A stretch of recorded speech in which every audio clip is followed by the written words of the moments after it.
எல்லாருக்கும் வணக்கம். குரூப் 1 நல்லபடியாக எழுதியாச்சு. அடுத்தது குரூப் 2க்காக ப்ரிப்ரேஷன் போயிட்டுருக்கு. டாஃப் அகாடமியில் தான் நான் டெஸ்ட் பேட்ச் ஜாயின் பண்ணியிருக்கேன். ஆக்சுவலாக இன்றைக்கி தான் ஜாயின் பண்ண போகிறேன். நறுவின்னு சொல்லி ஒரு டெஸ்ட் பேட்ச் இருக்குது. அதில் தான் புதுசாக ஜாயின் பண்ண போகிறேன். ஆக்சுவலாக அது ரொம்ப சூப்பராக இருக்குது நறுவி டெஸ்ட் பேட்ச். எப்படின்னா அதோட ஷெட்யூல் நான் சொல்கிறேன்.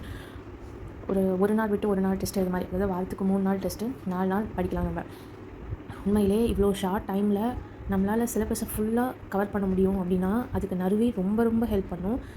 நாமளாக ஷெட்யூல் போட்டு படித்தா அந்தளவு எனக்கு எஃபெக்டிவாக எடுத்துகிட்டு போக முடியுமான்னு தெரியல. ஆனால் ஒரு நாள் விட்டு ஒரு நாள் நம்ம போய் ஆஃப்லைனில் டெஸ்ட் எழுதிட்டு வரும்போது நம்ம மார்க்கை பார்க்கும்போது மற்றவங்க நம்மளை விட இன்னும் நல்லா பர்ஃபார்ம் பண்ணுறாங்க, ஸோ நம்ம இன்னும் ஹார்ட் ஒர்க் பண்ணணும் அப்படிங்கிற அந்த மோட்டிவேஷன் கிடைக்குது இல்லையா?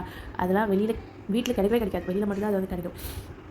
அது வேறு லெவல் பூஸ்டப்பாக இருக்கும். ஸோ நம்ம அந்த மார்க்கு நம்ம ஒரு ஆரோக்கியமான போட்டியாக இருக்கும்பொழுது வீட்டுக்கு வந்தோடனே டைம் வேஸ்ட் பண்ணாமல், ஃபோன் பார்க்காம, வெளியில் சுற்றாமல், அந்த எக்ஸாம் எழுதின அந்த எனர்ஜியோடு நம்ம படிக்கும்போது அன்றைக்கி மார்க் கம்மியாக இருந்தாலும் அந்த பூஸ்டப்பில் நம்ம படிக்கும்போது அடுத்த டெஸ்ட்டில் மார்க் அதிகமாகும். ஸோ கிராஜுவலாக நம்மளோட மார்க் அதிகமாகும். நம்மளால் சிலபஸை 90% மேலே கம்ப்ளீட் பண்ணி போக முடியும். ஸோ ப்ரிலிம்ஸ் எலிஜிபிலிட்டி அப்படிங்கிறனால ஒரு 160க்கு மேலே எடுக்கணும். ஏன்னா போட்டியும் ரொம்ப கடுமையாக இருக்கும். ஸோ நீங்களும் ஏதோ ஒரு டெஸ்ட் பேட்ச் ஜாயின் பண்ணுங்கள். நறுவி நாளையிலேருந்து தான் ஸ்டார்ட் ஆக போகுது. உங்களுக்கு ஆஃப்லைனில் ஆன்லைனில் இதெல்லாம் நீங்கள் ஜாயின் பண்ணிக்கலாம். ஆகாஷ் சாருக்கு ரொம்ப ரொம்ப ரொம்ப நன்றி.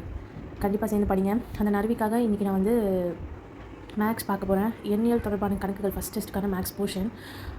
இப்போ அதுக்காக மேக்ஸ் புக் வச்சுருக்கேன். டாஃபில் நான் வாங்கினது. இது வரைக்கும் என்கிட்ட பெருசாக மேக்ஸ்க்குன்னு எந்த சோர்ஸும் கிடையாது. ஸ்கூல் புக் மட்டும் இருக்குது. இப்போ தான் ஃபஸ்ட் டைம் மேக்ஸ்க்காக புக் வாங்கியிருக்கேன். நல்லாயிருக்கு இந்த புக்கு. ஸோ இதில் இருக்க சம்ஸ் பார்க்க போகிறேன். அப்புறம் ஸ்கூல் புக்ஸில் எண்ணியல் தொடர்பான கணக்குகள் பார்க்க போகிறேன். ஆக்சுவலாக இது ஏபிஜிபி இதில் வராது. அது இல்லாமல் இருக்கிற மட்டும்தான் இந்த ஃபஸ்ட் டெஸ்ட்டுக்கு வரும். நெக்ஸ்ட் டெஸ்ட்டில் தான் ஏபிஜிபியில் வரும். அதுக்கு தான் நம்ம 10th புக்கு பார்த்தா கரெக்டாக இருக்கும். இதில் அது தவிர மிச்சக்க எண்ணியல் கணக்கெல்லாம் பார்க்கணும்.